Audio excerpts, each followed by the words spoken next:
Halo, pada video kali ini kita mau bahas 3 hal yang setidaknya membedakan Corporate University atau Korpu dengan BPSDM atau lembaga pelatihan, yaitu konsep 70, 20, 10, variasi kegiatan pengembangan kompetensi atau BANGKOM, dan penyelamatan Tacit Knowledge. Kita mulai dengan apa itu konsep 70, 20, 10. Konsep inilah yang ngebedain Korpu dengan lembaga pelatihan. Di lembaga pelatihan, hampir seluruh kegiatan pengembangan kompetensi atau BANGKOM-nya adalah berbentuk pelatihan. Tapi dalam ekosistem Korpu, belajar nggak lagi cuma lewat pelatihan klasikal di kelas. Justru banyak sekali kegiatan yang berbasis non-klasikal. Di setiap institusi Korpu, seharusnya kegiatan non-klasikal porsinya sampai 90%. Adapun kegiatan pelatihan klasikal di kelas, cuma 10% aja. Jadi benar-benar beda kan? Nah, dari 90% kegiatan yang non-klasikal itu, 70%-nya harus dilakukan di tempat kerja atau tempat lain yang terkait dengan praktik kerja. Jadi, yang 70% ini benar-benar bukan di dalam kelas ya.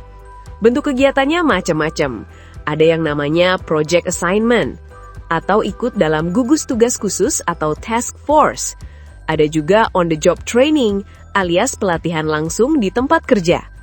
Ada lagi job shadowing, yaitu pendampingan pejabat lama ke pejabat baru dalam masa transisi pertukaran jabatan. Selain itu, ada yang disebut detasering atau secondment, yaitu penempatan pegawai pada bagian tertentu dalam periode waktu tertentu. Ada juga internship atau magang di instansi lain atau di perusahaan swasta. Ada lagi pertukaran pegawai dalam jangka waktu tertentu.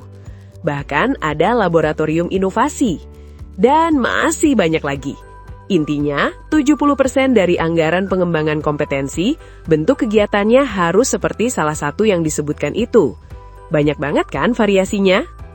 Nah, terus 20% dari kegiatan BANGKOM dilakukan melalui interaksi sosial, kayak coaching, coaching klinik, eksekutif coaching, business coaching. Ada juga mentoring dan career mentoring. Ada lagi knowledge sharing, yang biasanya dilakukan dalam sebuah praktik komunitas atau community of practice. Baru sisanya, yang 10% itu, dilakukan dalam pembelajaran formal di kelas yang sudah kita kenal, seperti pelatihan klasikal, e-learning, webinar, sosialisasi, BIMTEK, seminar, dan expert talk. Siapa sih yang nyiptain konsep pembelajaran 70-20-10 dan berbagai jenis variasi BANGKOM ini? Awalnya, konsep ini dikembangkan oleh para peneliti dari Center for Creative Leadership sekitar tahun 80-an.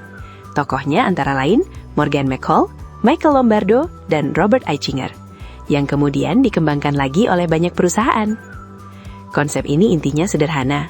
Dalam konsep pelatihan klasikal, guru dianggap aset yang paling berharga. Tapi dalam konsep 70-20-10, pengalaman justru adalah guru yang paling berharga. Jadi, belajar paling efektif itu bukan di dalam kelas, melainkan dari keterlibatan langsung dalam pekerjaan. Wah, ini benar-benar mengubah struktur BANGKOM saat ini ya. Iya betul, tapi tenang, namanya juga masa transisi dan adaptasi. Semua instansi yang menerapkan Core U gak ujuk-ujuk berubah drastis, pelan-pelan lah.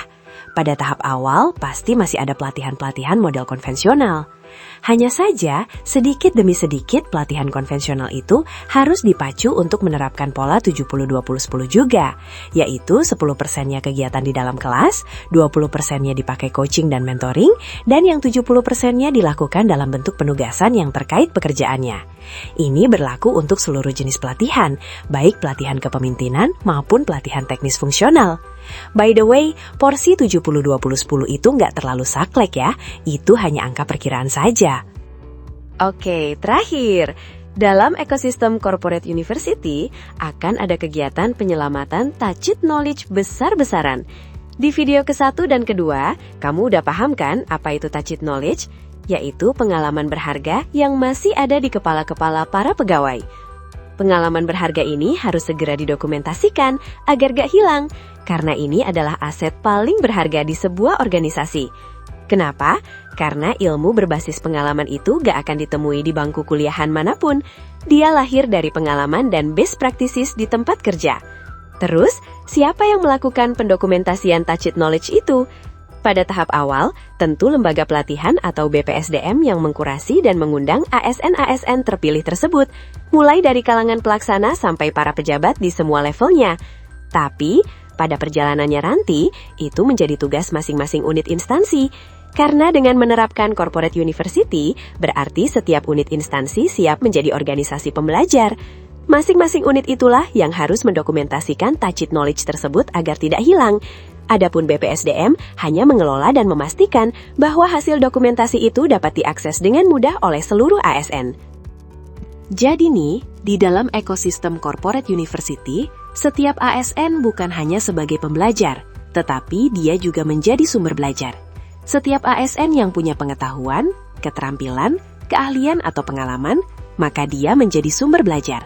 Kabar baiknya, baik ASN yang membagikan pengalamannya, maupun ASN yang belajar darinya, semuanya akan tercatat dalam sistem informasi manajemen corporate university, dalam bentuk sertifikat dan akumulasi jam pelajaran JP, yang pada akhirnya, semua itu akan terintegrasi langsung ke sistem manajemen talenta.